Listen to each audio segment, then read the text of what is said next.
Guy de Maupassant, l'ermite. Nous avions été voir avec quelques amis le vieil ermite installé sur un ancien tumulus couvert de grands arbres, au milieu de la vaste plaine qui va de Cannes à la Napoule. En revenant, nous parlions de ces singuliers solitaires laïcs, nombreux autrefois et dont la race aujourd'hui disparaît. Nous cherchions les causes morales, nous nous efforcions de déterminer la nature des chagrins qui poussaient jadis les hommes dans les solitudes. Un de nos compagnons dit tout à coup : « J'ai connu deux solitaires, un homme et une femme.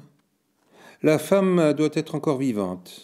Elle habitait il y a 5 ans une ruine au sommet d'un mont absolument désert, sur la côte de Corse, à 15 ou 20 kilomètres de toute maison. Elle vivait là avec une bonne. J'allais la voir. Elle avait été certainement une femme du monde distinguée. Elle me reçut avec politesse et même avec bonne grâce. Mais je ne sais rien d'elle. Je ne devinais rien. Quant à l'homme, je vais vous raconter sa sinistre aventure. Retournez-vous. Vous apercevez là-bas ce mont pointu et boisé qui se détache derrière la Napoule, tout seul en avant des cimes de l'Esterel. On l'appelle dans le pays le mont des serpents. C'est là que vivait mon solitaire, dans les murs d'un petit temple antique, il y a 12 ans environ. Ayant entendu parler de lui, je me décidai à faire sa connaissance, et je partis de Cannes à cheval, un matin de mars.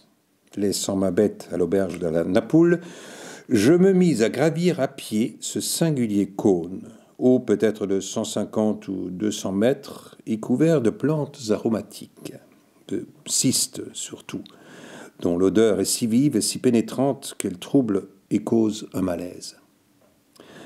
Le sol est pierreux, et on voit souvent glisser sur les cailloux de longues couleuvres qui disparaissent dans les herbes. De là ce surnom bien mérité de mont des serpents. Dans certains jours, les reptiles semblent vous naître sous les pieds quand on gravit la pente exposée au soleil. Ils sont si nombreux qu'on n'ose plus marcher et qu'on éprouve une gêne singulière, non pas une peur, car ces bêtes sont inoffensives, mais une sorte d'effroi mystique. J'ai eu plusieurs fois la singulière sensation de gravir un mont sacré de l'Antiquité, une bizarre colline parfumée et mystérieuse, couverte de cystes et peuplée de serpents, et couronnée par un temple. Ce temple existe encore.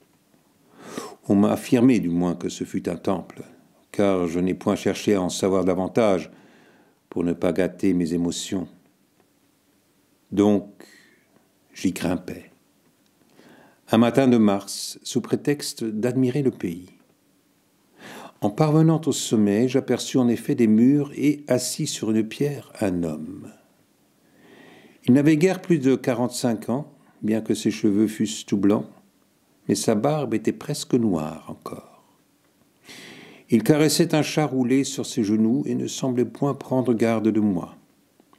Je fis le tour des ruines, dont une partie couverte et fermée au moyen de branches, de paille, d'herbes et de cailloux, était habitée par lui. Et je revins de son côté.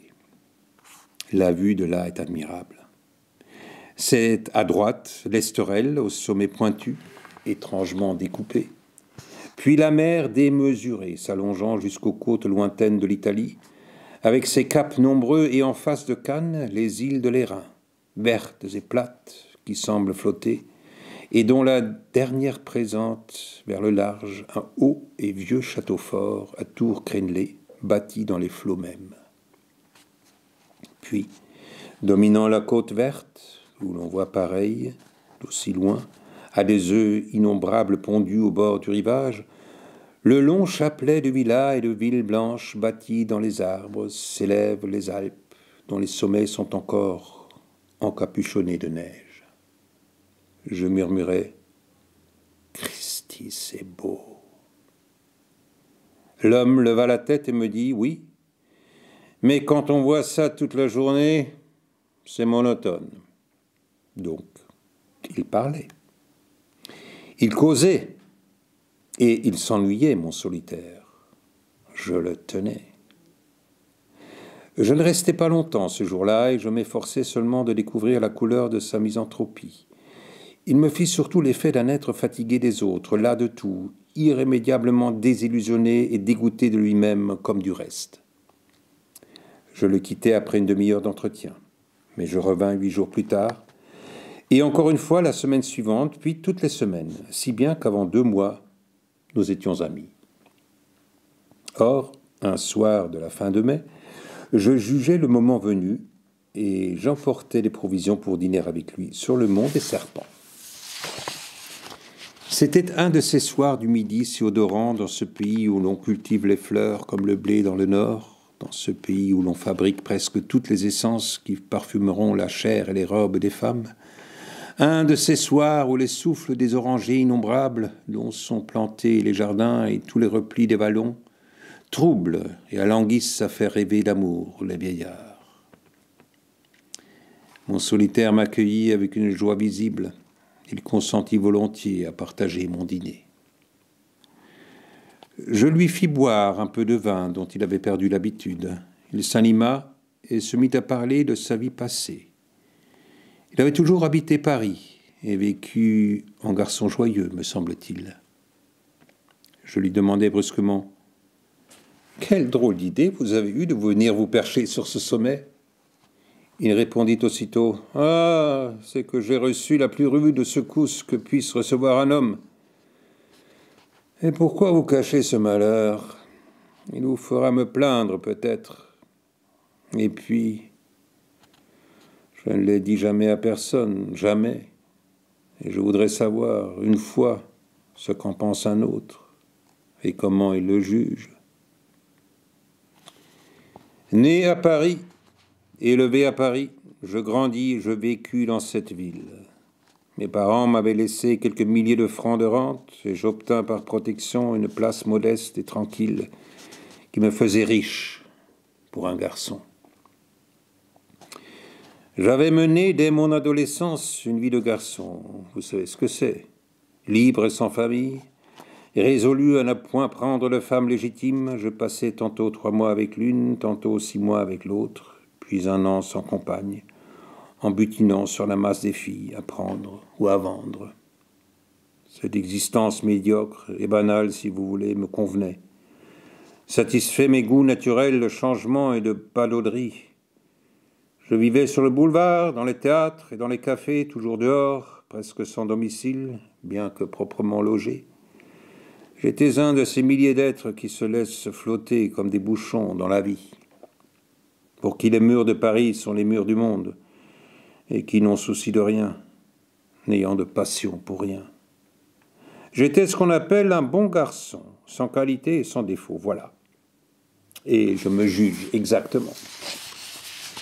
Donc, de 20 à 40 ans, mon existence s'écoula lente et rapide, sans aucun événement marquant. Comme elles vont vite, les années monotones de Paris, où n'entre dans l'esprit aucun de ces souvenirs qui font date, ces années longues et pressées, banales et gaies, où l'on boit, mange et rit sans savoir pourquoi.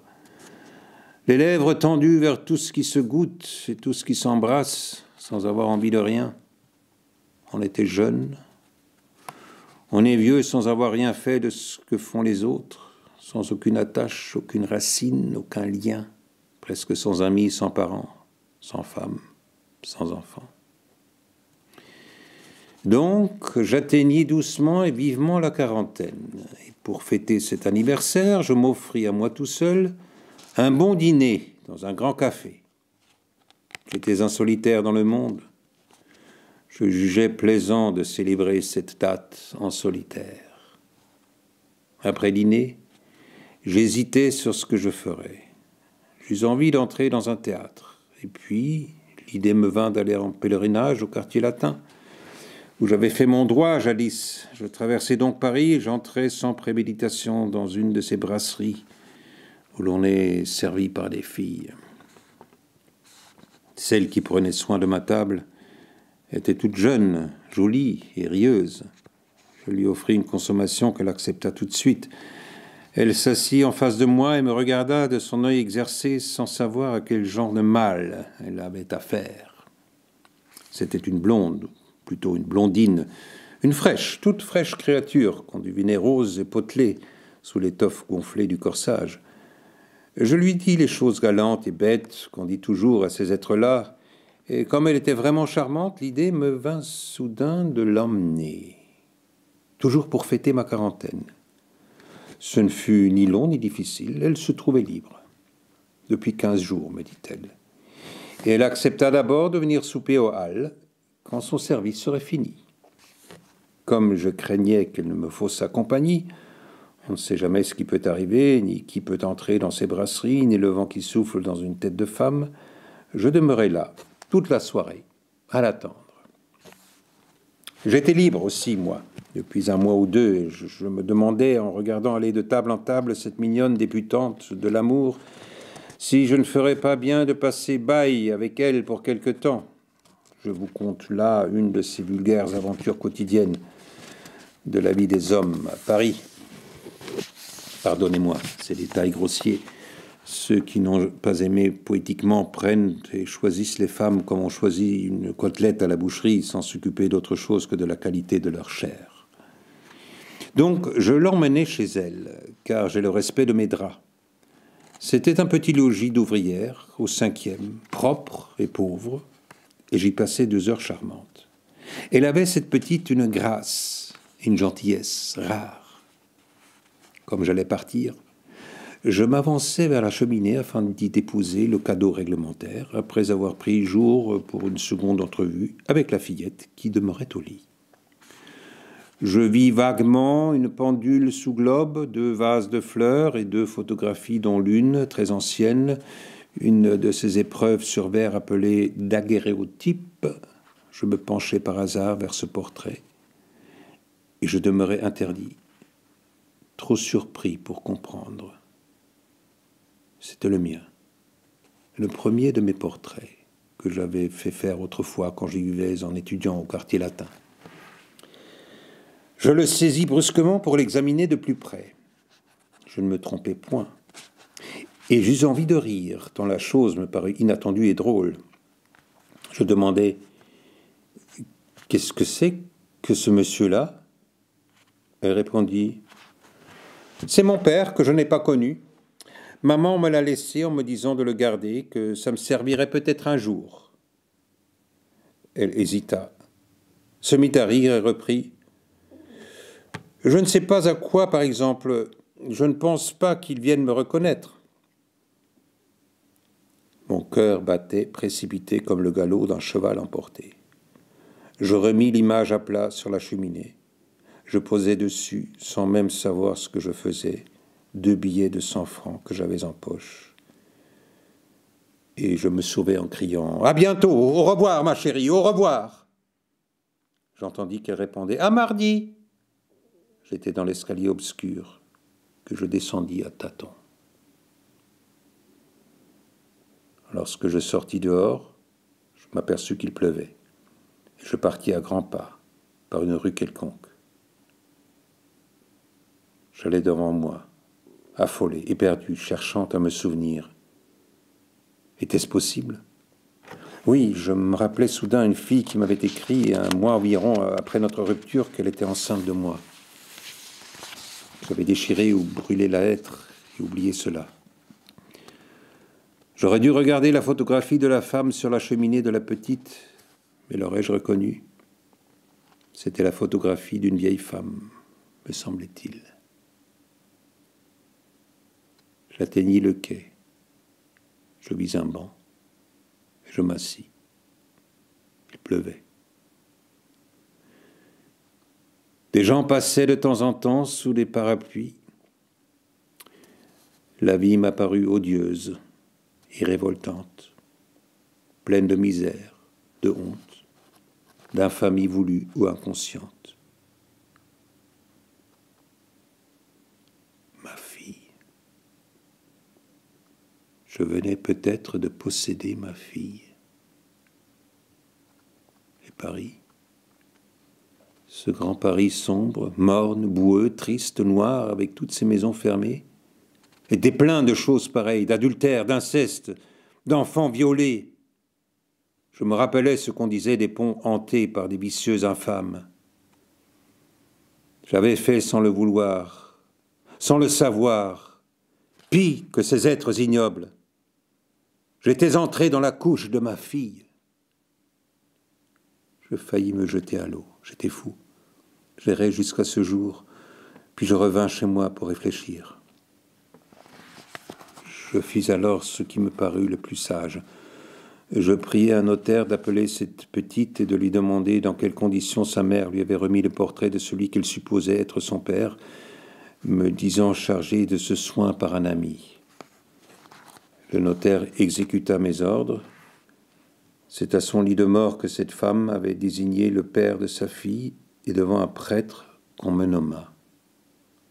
Alors, toujours au nom de cet ami inconnu, je fis remettre à cet enfant la moitié de ma fortune, 140 000 francs environ, dont elle ne peut toucher que la rente, puis je donnai ma démission de mon emploi. Et me voici. En errant sur ce rivage, j'ai trouvé ce mont et je m'y suis arrêté. Jusque à quand? Je l'ignore.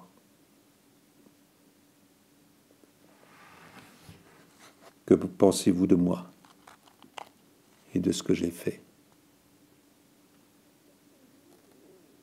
Je répondis en lui tendant la main. Vous avez fait ce que vous deviez faire. Bien d'autres eussent attaché moins d'importance à cette odieuse fatalité. Il reprit. Je le sais, mais moi, j'ai failli en devenir fou. Il paraît que j'avais l'âme sensible sans m'en être jamais douté. Et j'ai peur de Paris maintenant, comme les croyants doivent avoir peur de l'enfer. J'ai reçu un coup sur la tête, voilà tout. Un coup comparable à la chute d'une tuile quand on passe dans la rue. Je vais mieux depuis quelque temps. Je quittais mon solitaire, j'étais fort troublé par son récit. Je le revis encore 2 fois, puis je partis, car je ne reste jamais dans le Midi après la fin de mai. Quand je revins l'année suivante, l'homme n'était plus sur le mont des serpents, et je n'ai jamais entendu parler de lui. Voilà l'histoire de mon ermite. 26 janvier 1886.